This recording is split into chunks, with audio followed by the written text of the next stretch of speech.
So hello, good evening to you all.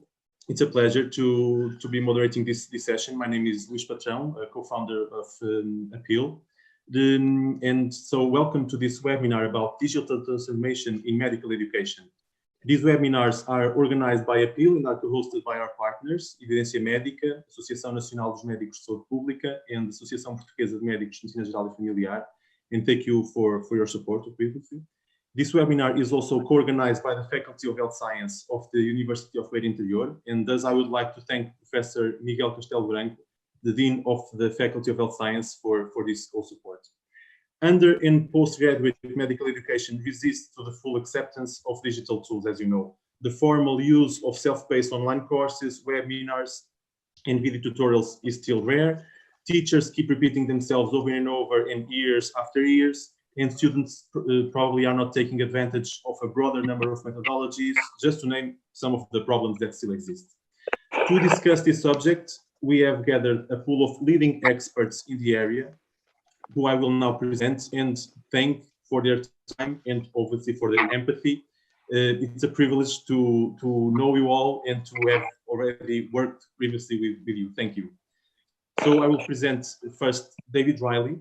David Riley is a registered nurse and has been involved in e-learning in the healthcare sector since '97.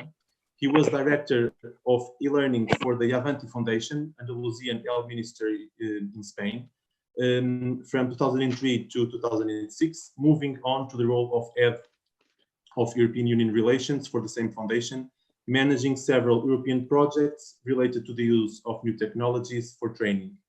He is currently a freelance consultant working in Spain and director of the Spanish subsidiary of EfficienC Health Technology Limited.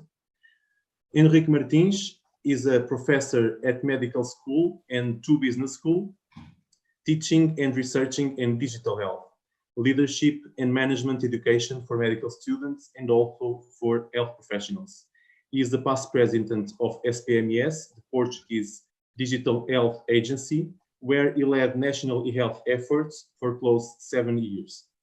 He now works on individual consulting projects in digital health and is finishing a master's in public law, studying public administration liability of AI decisions in healthcare. Madalena Patrício is a honorary professor at the School of Medicine of the University of Lisboa. At the Department of Medical Education, she coordinates the medical education training program for teachers, and she is also a consultant at the Center for Evidence-Based Medicine. She is a leading expert in medical education, having been president of AMEE, the Association for Medical Education in Europe, the main and the most active association of this field worldwide from 2006 until 2013. And currently is also chair of the MIMI Board, Best Evidence in Medical Education, and member of the International Council of the Department of Education, UNESCO Chair in Bioethics. Pedro Garcia is a pediatrician and neonatologist at the neonatal intensive care unit of the hospital Dona Estefânia in Lisbon. He has a post-graduation in medical education and is a member of the Academic Council of Post-Graduation Studies School of the Lifelong Health Education Association. For more than 10 years, he has been Simulation Center Coordinator, namely at Hospital Dona Estefânia and Nova Medical School, where he is an invited assistant. He is also president of the Portuguese Society for Simulation Applied to Healthcare. Thank you all again for your time. And as you know, we will keep this in a very dynamic way. So it's supposed for us to interrupt each other whenever we feel that we have something to have, and please do. And I will try to be as quiet as possible, being an absent moderator, just to passing on words from one to another. I would start with David. David, thank you again for your time and for your effort and for being with us. I will start probably by doing you one or two questions about your field of expertise, e-learning, and what do you think has changed in medical education, namely in e-learning, in the last decade, with a broader vision, not only about the medical schools and Faculty of Health Science. Are learners' needs being met already, And do you think that it's very different the process of digital transformation in medical education from other health science? What are your thoughts on this? Okay, thank you. Well, first of all, thank you very much, Luis, and your team for inviting me to this webinar. I'd like to start off just explaining that I have a little, I'm aphonic. I've lost my voice a couple of days ago, so I hope it will continue to work correctly.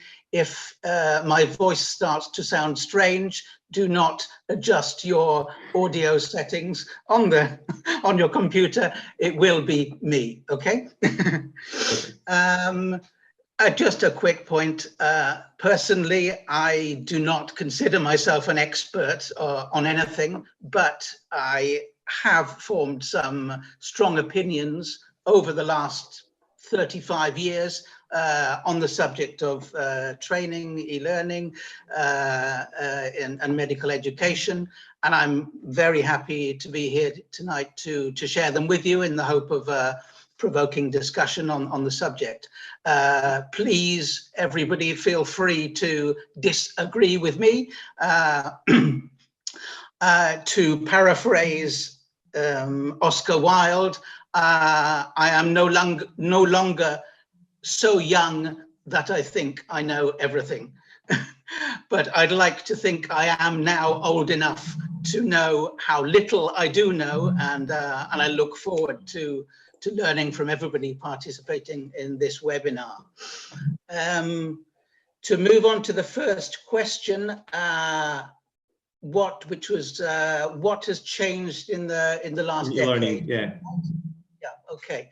Well, that when I first heard that question, I immediately thought,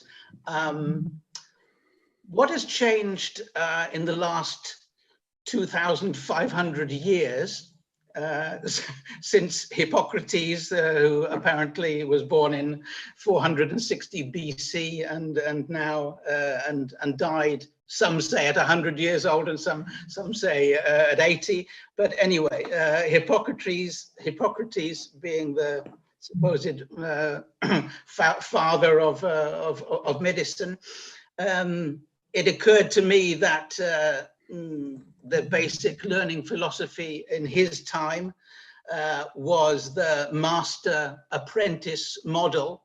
And I think we can probably agree that methodology is still quite prominent in current day medical education. I think we can later go on to discover how appropriate it is that this model continues. Your question then went on to provoke other thoughts in my mind. Okay, what has changed in the last decade?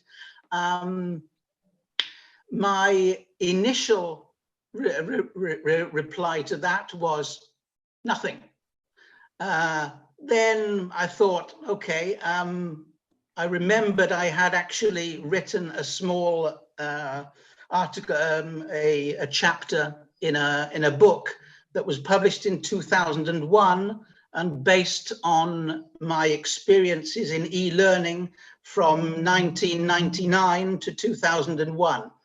So I actually found the book that was hidden in the garage and read my thoughts on e-learning, which was now almost 20 years ago. After reading what I wrote 20 years ago and comparing what I see happening at the moment, I think I can modify my answer and say that quite a lot has changed, but not nearly as much as I expected to have changed. I, in my naivety, expected for us to be more or less where we are now in by 2002 or 2005. So obviously I was greatly overestimated the capacity of change within the system and within the whole process. What springs to mind and is perfectly obvious from comparing my initial experiences 20 years ago with e-learning and now is that obviously technology has become better. I don't see it's become, I don't see very many new in inverted commas technology, but obviously I think we all agree that in most areas the bandwidth has improved, and that has allowed us to bring on e-learning concepts that were actually in place 20 years ago, like what we're doing at the moment, video conferencing, voice IP, etc., etc. Also bringing in mobile learning, and that is all obviously due to the capacity of transfer of information, which is what I felt was very lacking 20 years ago. David, let me stop you there because it's interesting, because Henrique has led the digitalization process of or the digital transformation in healthcare in Portugal for the last 7 years or so, and probably set the pace for the next 20 years of digitalization in healthcare in Portugal, probably. And indeed interesting because probably what you are describing is something that I think he described to me when he was my teacher not so many years ago in my medical course. So I would ask Henrique, why is this happening? Why is first of all, how do you characterize the digital transformation process in medical education, given your expertise in knowing how difficult it was in the healthcare sector, and why? What's happening? Why are we still in 2005, as David Riley was saying, in terms of technology? Thank you very much for calling me for this conversation. Very quickly, I think there's two dimensions in medical education regarding digitalization. It's important to look at the phenomenon. I mean, one thing is to talk about e-learning as, for example, providing classes online via Zoom or Skype or whatever. Another dimension is doing exams on digital platforms. Some medical schools do not have paper-based examinations for many years. In some, like Covilhã, was opened without paper-based examinations on the first day. And I could go on, you know. The point what I'm getting is in healthcare, not education part, you also saw maybe 10 years ago, a myriad of applications. So every function would have a different application. And people were starting to ask, we need a national health record. We need a platform that connects all these applications. Right?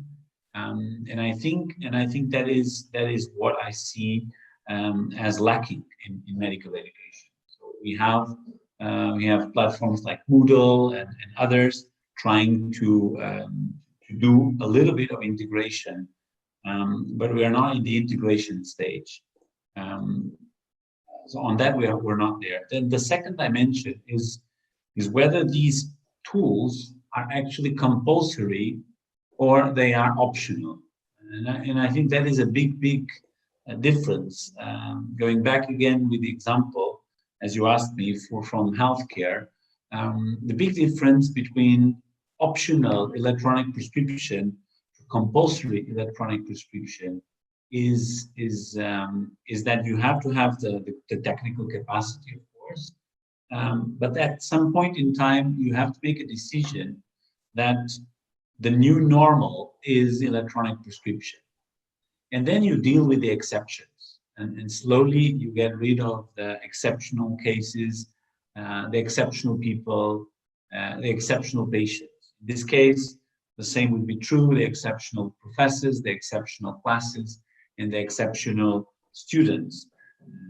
Because when we think about students, medical education is not very good at dealing, for example, with blind students, deaf students, and things like that.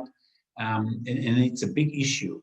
Access issue online is a big issue, which is definitely not being tackled. If you are on a Zoom conference call and slides are being shown and you are a blind person, you will not be able to read them. But if they are sent to you beforehand and you have your blind software working, you can combine the voice coming from Zoom with the voice coming from your software. These are the details of how to deal with the exceptional cases. This shouldn't stop us from doing things. So for me, to conclude that right now, I mean, for me, what I think we can learn from healthcare, digital transformation to medical education transformation, is that we will need to not reinvent, not do the same mistakes. So one thing many countries did wrong was to try to create always the perfect national software for solving everything. And many countries spent 1 decade working on gigantic multi-million projects, national-wide electronic records. Most of them failed, except for small countries, because they were so small that these systems are in effect the size of a large hospital system. The countries that had success were those that accepted integration and interoperability. There are very few standards, interoperability standards for e-health, for e-learning or m-learning platforms. There's virtually very few communities working on standards, integrating things. And then the final tip of the advice is, when we were successful in many cases in digital transformation in healthcare, was when we changed the process. So we said, when a doctor makes a prescription, it is electronic. We didn't say you can use the electronic if you're making prescriptions. We looked at the processes and we said this process is to become digital. So we have to do the same in medical education.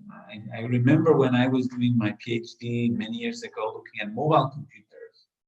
I went into a hospital, full electronic records in the US. Everything was on the computer system, and they had the first few Wi-Fi wards. But the medical students were still sitting with the patient with paper, writing their handwritten notes for anamnesis. And they were still going with their paper-based books, sitting with their doctors that were facing the computer and looking at the health record and explaining, oh, this patient has this and this in the health record. So the patient, the student needs to be part of the IT. He needs to have access, full access to all the softwares. Is for the clinical setting. And we have to accept that challenge of that the medical student is a part of the IT community since day one, not when he enters clinical school, but since day one. And so for now, I think that's my suggestions and reflections. Thank you, Henrique. Your questions, or your reflection actually, was somehow related to some key competence that we need to start, or we should have started training in teachers and also in students about how to become fully digital. And I would ask Madalena if and how and which tools are being used for the training of the teachers in these digital competencies that need to be worked on. For instance, we have to think about the humanization of this digital thing that keeps some distances in some cases, And of course, students also share a responsibility, and Professor Henrique also stated that this in a way, because they need digitalization, but it's not only a take situation. They also have to work probably, and to give a lot of feedback to faculty, and how to make this process even better for them and for their future colleagues. What are your thoughts about these competencies between teachers and students? So it's my time to say thanks, and thanks to the participants for being there. You are our reason. So trying to be quickly, you are talking about teachers trained on new key competencies related to digital teaching. And I should say that there is not a single answer, because each school has a way to do and to adapt. As Ortega and Garcia has said, it's the man and its circumstances. I would say it's the school and its circumstances. But I have to say that in this moment where we are confronted to the COVID, I think we realize we are not prepared for this enormous digital transformation. And I think it's probably one of the few good side effects of the COVID is that from a day to another, it obliges the schools to make an enormous effort. And I think it has, despite the resistance of the teachers and the students and so on, we are now moving much more in that direction. And I think that this movement will stay for the future. And I'm sure we will not continue to have lectures with just one student trying to have a record in the pocket and a video and have a recording of the lecture, and then that it's transcribed and then sent by computer to all students. But why not to start having all the lectures in CDs sent in advance, allowing students to look at the videos with the lectures many times, and then use the time of the lectures to flip lectures, to discuss cases, to leave the students to put questions and so on. So I think we can really move to a different, completely way of teaching after this pandemic situation. I don't know if you want me to go further, but I would just say that sometimes when I hear and look of what is written in terms of challenges of the digital era, this time we are living, I always see things related to the decisions on the softwares, to how to do this and that. But I think the schools are sometimes not looking enough at the degree of exigency that this puts on teachers. We all know that we have good teachers and bad teachers, and always there are excellent professors at our schools, but also bad lectures. This is possible when we are face to face. It's not admissible, but it exists. But to have a poor, awful lecture in a digital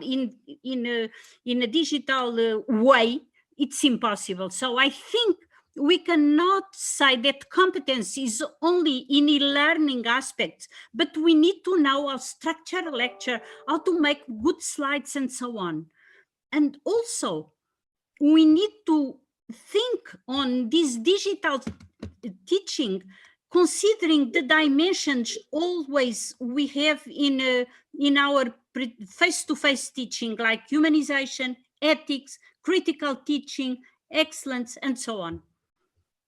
Maybe I have more to say, but I don't want to monopolize. I think it's better to change. Yes. Yes, those are important things. Well, actually, we all felt until a few weeks ago, probably, that performing a webinar for medical students was seen as not so quality class, or the teacher that didn't have time And for probably, as Henrique also said, this has to be probably the new normal. The digital will have to be the new normal. However, obviously, there are some competencies that we will still need to train in a face-to-face environment. And there is a specific methodology, and I would greet and thank Pedro for being here too, because he is now leading the Portuguese Simulation Association, actually the Portuguese Society for Simulation Applied to Healthcare.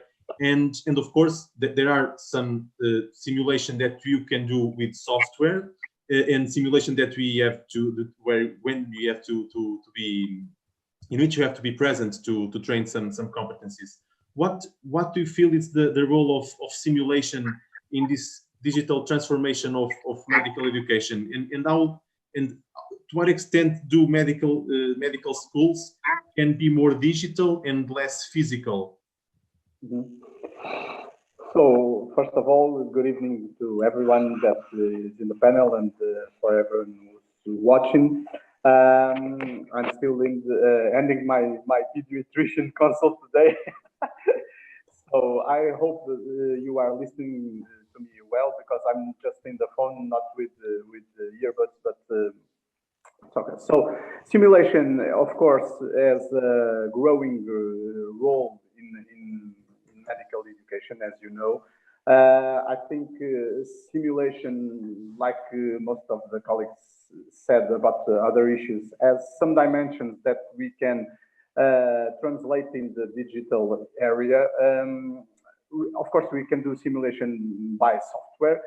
For instance, in this COVID era, we perform some simulation in ventilation, because it can be a very good tool to teach ventilation to people that can use, even if they don't have too much experience in ventilation. And of course, simulation has a very big role in not only in medical education for the pre-graduate students, but also for the postgraduate and also for senior persons. Simulation can have a role in making some pathways for some diseases. Of course, we have software that is very well established in our market for that. But I think simulation here, I tend to disagree that it can be only digital, because simulation is the kind of learning tool that we can and we should perform face to face, because that's the main issue of simulation. We cannot put in risk our patients, so patient safety is a main issue in simulation. But as we know by now, and maybe we have not thought about that, when we deal with our patients, our students and our learners, independently of the graduation that they are also in risk of contracting some disease. And right now, COVID is showing us that. And so simulation can have a role, a very important role in that. For instance, in my hospital, we train people for dressing these security dressings for the COVID and so on. And most of the hospitals have done that by simulation. And so, of course, we can have this by software and so on, but I think we have to have some balance between the contents that we choose for the digitalization and the contents that we should use for teaching in face-to-face with the real persons or with the simulation area. So Pedro, we have questions from the audience, and I just like to remind our viewers that you can post questions either on Facebook, for instance, and indirectly in our page. And one of the questions that we have, and I think it would be interesting if you could give some insight about that, as you are as you have a very clinical background and day-to-day life, what is an efficient approach to integrating technology into the preclinical and even the clinical training? What do you suggest would be an effective approach to connect technology into this nowadays? What would you do in your daily day in the hospital or even in faculty? Mm-hmm. I will share my experience with the students for the pediatrics of the 5th grade and 6th grade, because every student in my hospital and in my university have some program in simulation in pediatrics, and so I think. Of course, they are a different generation, and I'm not talking about generation gap and nothing but that, but they are prompt to it. They want to use the technology, and they feel frustrated if we don't use that. Okay, and we are right now with a program that I think is a very good program, including simulation, that is simulation and peer teaching. I gave them some tools for teaching by simulation, and the students are teaching each other with the simulation environment. And so this can be, because I don't have to evangelize them for simulation, because they want simulation in their curricula, okay? And like I said, they feel frustrated if we don't provide that to them. And so I think maybe integrate that programs in their curriculum, their regular curriculum. It's something that we have to do, but we have to do it. This is my opinion. We have to do it progressively, okay? Because even then they are prompt to it. They want it, but they also, my experience, want some lectures and some other kinds of learning. Mm-hmm. Thank you. I will share a thought that we received from one of our viewers, and it's very interesting. It says that going into digital is like going to the gym for the first time. You'll have a lot of pain in the day after, but with consistency, we will get better. With COVID-19, we are getting this first day in the gym, having a digital acute intoxication. So it's a very interesting idea, and that's why I'm sharing it with you. I'll pass on to Madalena to ask something about the hidden curriculum that students sometimes build to resolve some of the issues that, of course, medical schools have and will have in the future. Some of our students are using already e-learning tools outside the formal curriculum, and we know a lot of these projects and very good ones that are on the internet, that they are directed to them.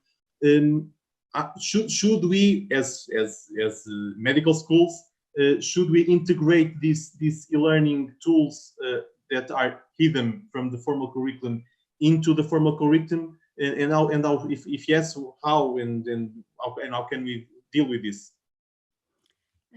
Luis, thank you for the question. We have 3 types of curriculum.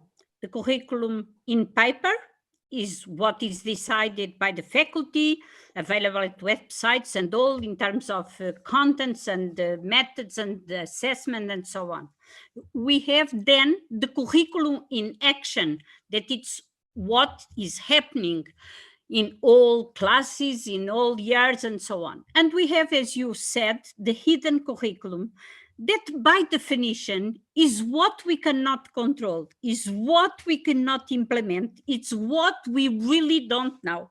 When you are talking about the things that the students are using that are not, let's say, promoted by the faculty in the curriculum in paper, when they came back from the hidden curriculum and started to be implemented in the faculty, they started to be curriculum in action from their side. And of course, if we want to take benefit from this curriculum in action, what we need to do is to really create strong relationships with the students. And sometimes, and I'm talking now about the experience in my school that I probably think it's the best, the students can be fantastic in two ways, or the major resistant, or in the opposite, the leaders and go in front.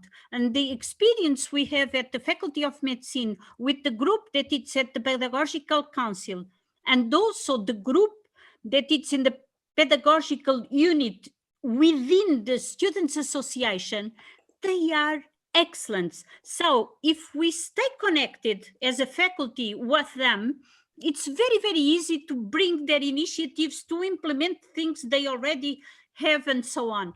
And for instance, if I talked about an example at my school, I remember that Professor Vascarneiro at a certain moment was reviewing, but like pages and pages and pages, and annotated. It was some years ago already, because at that time the students went to the classes, then, as I said some minutes ago, take a record and then put in the down in a little shop where these kind of summaries can be bought. And Professor Vascarneiro once saw these pages and pages, and then start reading them, and he found so many mistakes that he was horrified. So he asked the students to give them the papers. He corrected everything.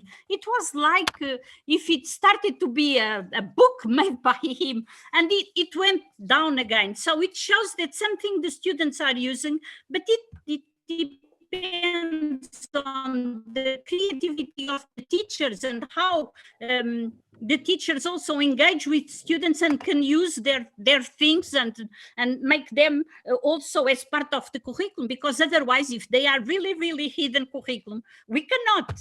They start to be when we are talking about the curriculum in action, you know. But I think we need to create these links. And in terms of technology, I think the students are so in advance regarding the teachers. There are some exceptions, of course, but usually they are well in advance of us. Thank you. We have another question from the audience. I will pose it to Henrique probably, which I think that can add more to this, but feel free to add something else if someone else has other options and other reflections. So the question that is posed is, what evidence exists regarding the type of formats of e-learning technology suitable for medical specialties and clinical settings? Do you have any insight about if this is being formally studied? Stop hearing you. Sorry, it's. Can you hear me now? Can you repeat? Okay, I'm okay now. So I was asking. Yes. It's a question about evidence in this. So the question is if there is any evidence regarding the type and format of e-learning technology suitable for medical specialties in the clinical setting. So are we studying this in a formal way? Are we publishing about the best technologies and the best formats for the medical specialties in the clinical setting? I don't know if Henrique has, if you know anything about this, or even Madalena, or maybe David. Yeah. Okay. So very quickly, about a few years ago, we ended up not publishing. But a medical student and me, we did a small paper on electronic health records and medical education. At the time, we reviewed the literature. There are occasional studies, mostly looking at the effects of digital electronic records in the clinical context at the time. I'm sure there are papers right now. I'm not very sure there will be papers on what tools are better for each specialty. To be honest, having internal medicine background, it is perhaps the setting more than the speciality that makes the difference. So if you're talking about intensive care, if you're talking about ward type of work, if we're talking about home care, rather than if you're going for a visit and you are a GP or you are an internist and you go to someone's house, it really does make a big difference. And again, if you go and teach physical skills and procedures, this has already been mentioned, you need one type of simulation. If you're developing reasoning or empathy, you may need other types of simulation material. So I think the word e-learning is often thought of as distance learning. And I like to challenge that concept. You know, we often use e-learning as meaning only that we cannot be face-to-face, actually physically face-to-face, because we are face-to-face when we're doing a video call. Actually, one of the biggest problems with video calls in the last few weeks that people realize the power of cameras and they show off things that they didn't want to show and so on. But anyway, the point being that e-learning does not need to be the same as distance learning. And one of the things that Madalena was saying, oh, doctors are getting there, professors are getting there, but students are very IT-wise, and that's actually true. But you rarely see a student and a doctor exploring an IT device, an IT artifact, software together. And this is also e-learning. So this is also e-learning. So anything powered by electronic means would be e-learning, not tele-learning. So in the medical area, medical education area, e-learning has been a symbol of tele-learning. Mm-hmm. And actually, you can do tele-learning without e-learning. You can teach people at the distance with letters and with other types. Anyway, to conclude, I think one would need to analyze the settings more than the specialities. Within the specialities, the different sorts of knowledge, skills, and attitudes that we want to teach. And I'm sure one would find that it's hybridization that makes the best in the world. So if you're taking an example, I have now a student working on a project, we call it electronic anamnesis, e-anamnesis. And this has to do with the fact that today's patients are more and more chronic and often elderly, sometimes dementia patients. They don't even remember all their history. But the IT that we have remembers their digital encounters with the doctors, with the prescriptions and so on. So how does a patient anamnesis gets collected in the classical way? Oh, you sit by the bedside and you develop a lot of empathy in that process, and you are supposed to collect a wonderful history taking from the memories of the patient. Well, this is a sort of a complete ridiculous concept.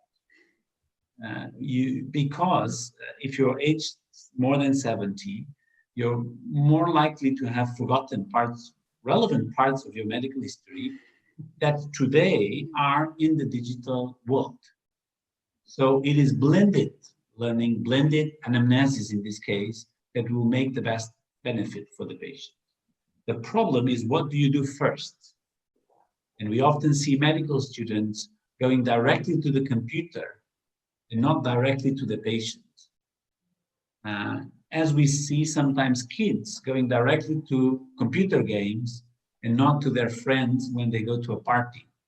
So it is this we need to teach, how to mix the digital with the non-digital world.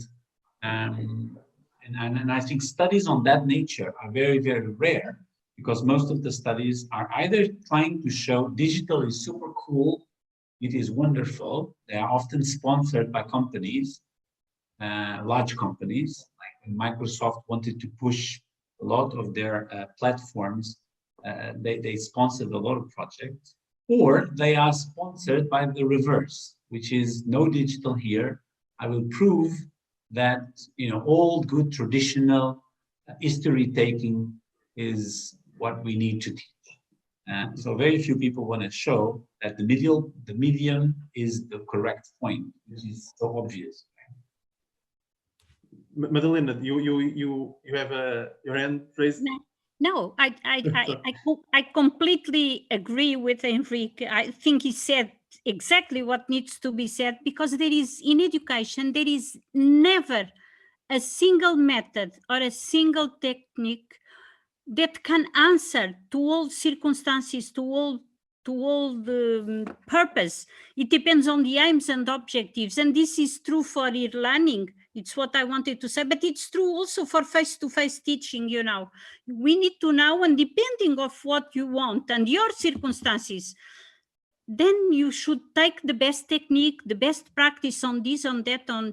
But as he said, we cannot have the best answer for everything, but not only for e-learning, for all the education. Okay. Yeah, of course. But however, on the other hand, today we have only one solution for all the students, right? So we, of course, we don't want to put. We only have one solution. Today you only have one solution, that is having classes in the medical school all together, and so on and so on. So we have one solution, and it's really important that when we have this digital transformation process, that we can offer a lot of solutions, because students have different learning styles. So it's very important what you said, and even about blended learning and so on. No, but Luis, we are maybe talking in different things. I completely agree that we have to have a lot of methods, and what is said now in new trends in medical education, it should be adaptive. I would like that my school could offer different methodologies and not all the students. What I was saying is, another thing is that we cannot have a single best technique for all, you know, or to decide or to elect, because this doesn't occur in education. But I agree with you, because we need to make the school and the offers the more adaptive to the different students as much as we can, and have different possibilities and so on, for sure. Yeah, for sure. We in the previous days before this webinar, we prepared some questions to the audience, and one of them was, are schools having a more reactive or proactive attitude in the digital transformation of medical education? Of course, that from what we all said until now, we probably are having a more reactive approach until a few days ago. I hope that in the next weeks and months, we will have a more proactive attitude towards this digital transformation. David, do you? I know that you probably have seen this happening during the previous years, as you said right at the beginning. How do you suggest that, in a very practical way, how would you see a medical school being rebuilt now, with which tools and towards what end? Thank you very much. Can you? Yeah, I do have my microphone on. Yes. Yeah. Thank you very much, Luis, for the question. I have, since you invited me to this webinar, I've been thinking about this, and I have come up with my utopia, like taking the best of everything, and my idea of how a perfect country would run a perfect medical training system. I think I'm able to run through it very, very quickly in 5 minutes. Yeah, and maybe and probably I've been taking notes, but almost everything that has come out in the webinar is I agree with, and is probably included in it. I'd first of all like say that in my perfect world, any training action would start with would be triggered by a needs analysis. Okay, so we would analyze the needs. The needs may come from the hospital, it may come from the, well, it may certainly should come from the patient, may come from the health system, may come from the hospital, the center, or the healthcare professionals. So we do a needs analysis of what, so this would bring up gaps. So, I mean, I can give an example of maybe a patient's need, in inverted commas, keyhole laparoscopic surgery, for example, because the outcomes are better. So that should be, I think training should always be pushed and driven from actual needs that have been identified. Through an analysis of the current of the needs, we would then identify objectives. The needs analysis would also, we've touched on this as well, which would involve analyzing the skill sets of the trainers, the course designers, and of course the students themselves, and also the infrastructure available. Once we've identified the objectives, we'd move on to identifying methodologies, which we've also touched on here.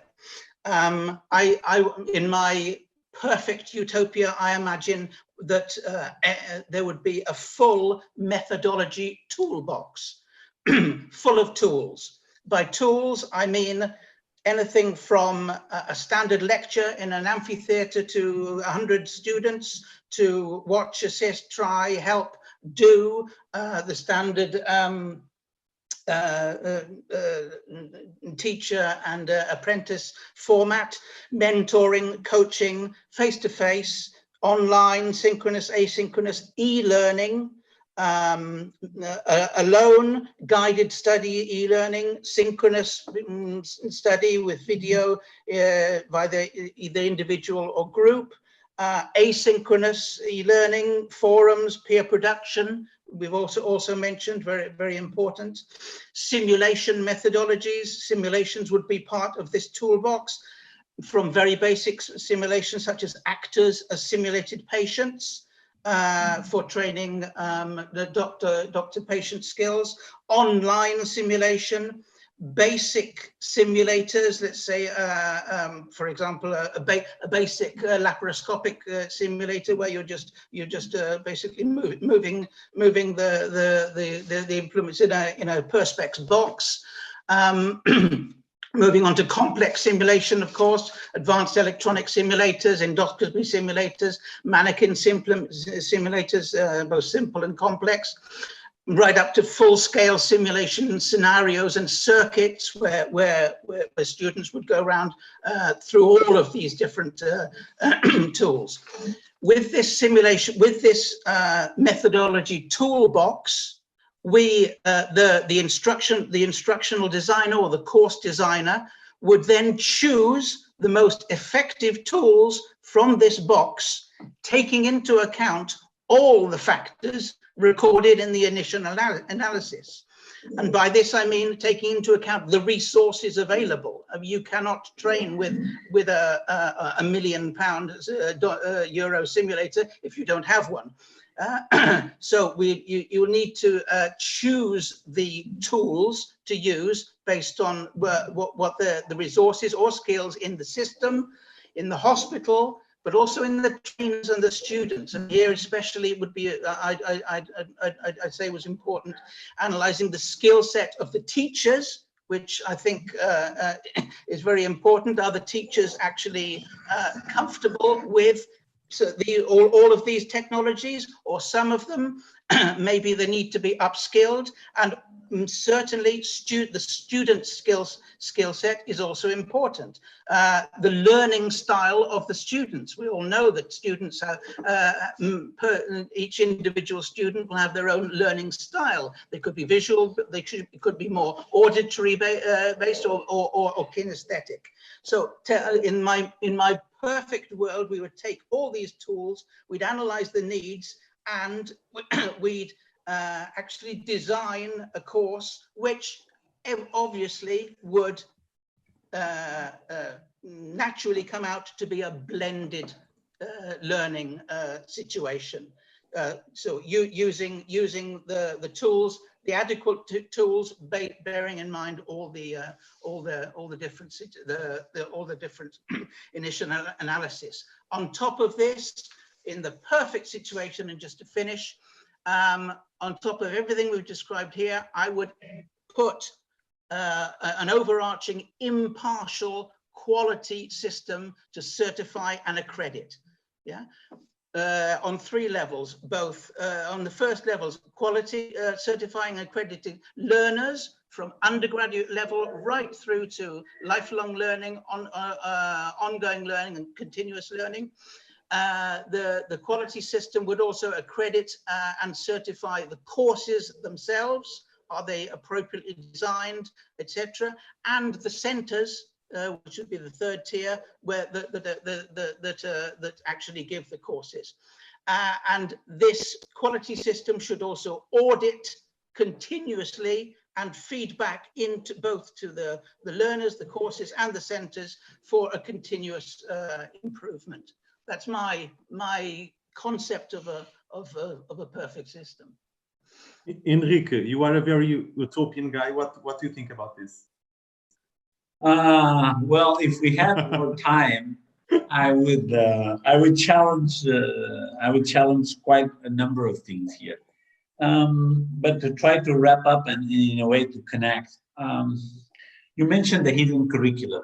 I believe that there's a basic problem with medical education that we will need to address, and the digital world will show it. I don't believe, when I was teaching anatomy 1st year, now I teach 5th year students. It's easier, but even then I tell the students that, this university will teach you no more than 40% of what you need to know to be a good doctor. And I think today it's even less, and it's fine. And actually it's fine. That's actually why, at least in Portugal, you don't pay that much to study. So you cannot expect to get more than 40%. But anyway, that was a joke. We invest very little in the education. We want it perfect. We want it utopian, with a lot of good teacher and a lot of faculty, students, and technology. But in that case, we need to put more money into it. But anyway, going back to where I was, what we see today with the digital revolution is that every one of us is becoming his own entrepreneur. We do our own websites. We build our own solutions sometimes. And actually students are of that generation. I think we should be completely going on somehow, not the opposite, because I would think in half an hour, David and I would agree. but just to provoke, I would say that, I would go off hands much more. I would be more clear in the beginning what I want the students to achieve. I often find students don't know what they should achieve, except every year they are told what to achieve in each course. If we invest a little more in telling them at the beginning of the 6-year journey what is a good doctor and what they are supposed to get there, and then trust their judgment to find resources and so on, I think they would become much more of the drivers of the education process. And I would flip. I did a drawing as I heard this 3 levels of curriculum, and we tend to think that the hidden one is below, sort of like in an iceberg. It's below water, and then the other one is high in the sky, like the gods. So the perfect paper-based curriculum is designed by the professors. Then the inaction is a little bit dirty, it's not perfect. And then there's the sort of the hidden one below the water. Actually, I would suggest we should flip it. I believe that if you tell a 19-year-old person with enough time, what is a good doctor? What are the skill sets? What are the gaps? As David was saying, what are the gaps current doctors are facing?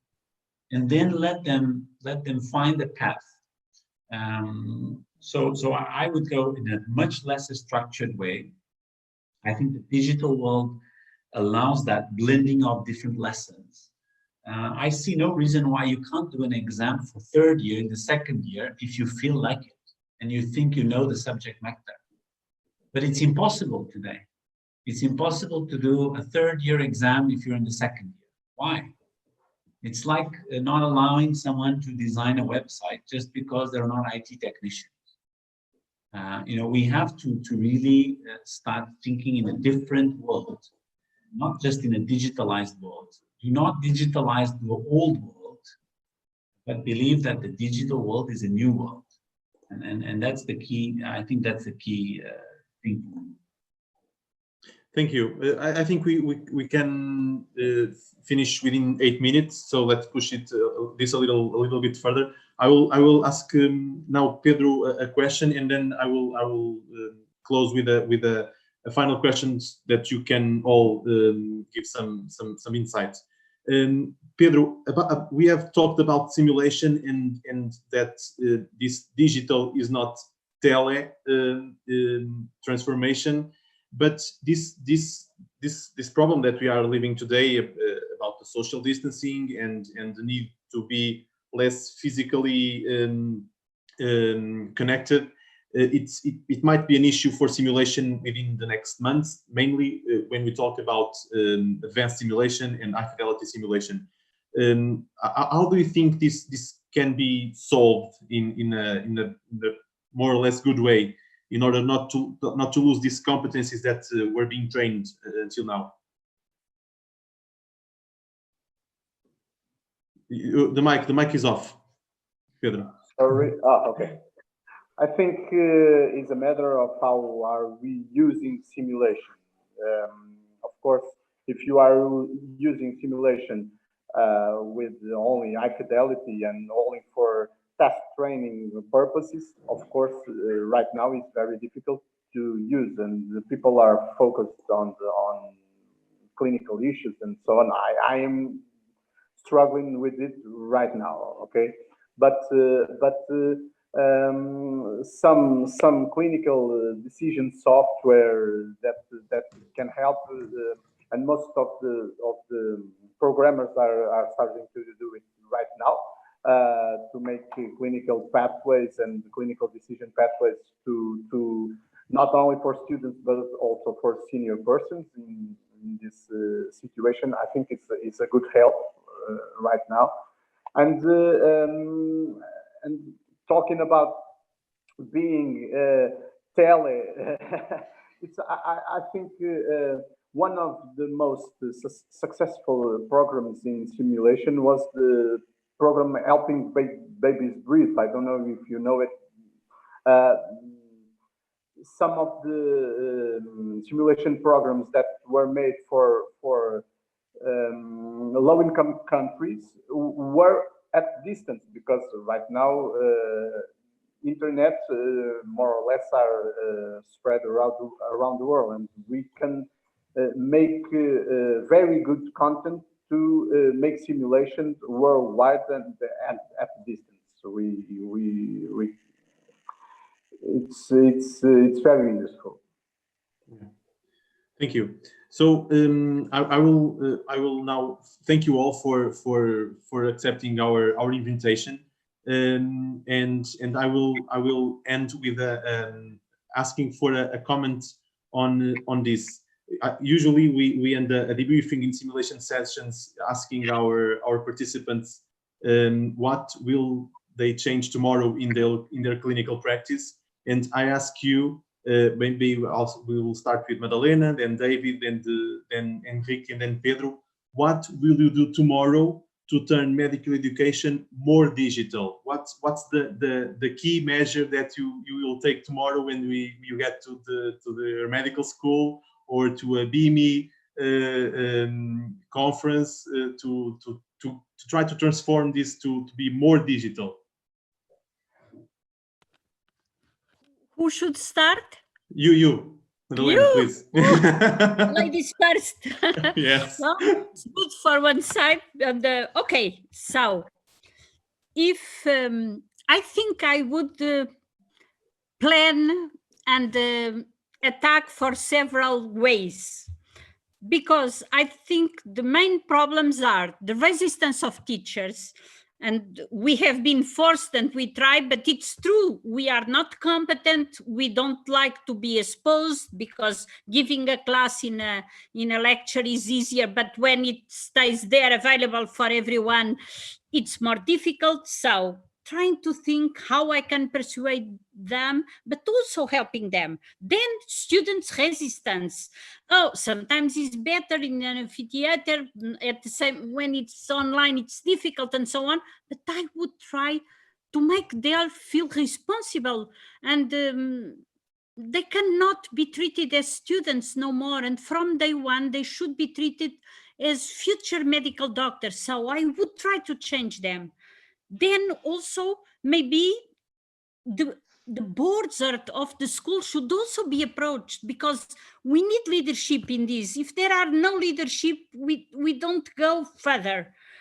And I think I would make actions in these three directions, and trying to build something that at some time is bottom down, so guided by the faculty, the top, but also bottom up with ideas and solution and collaboration from teachers and students. I think it will be my plan to make everything more digital. Yes.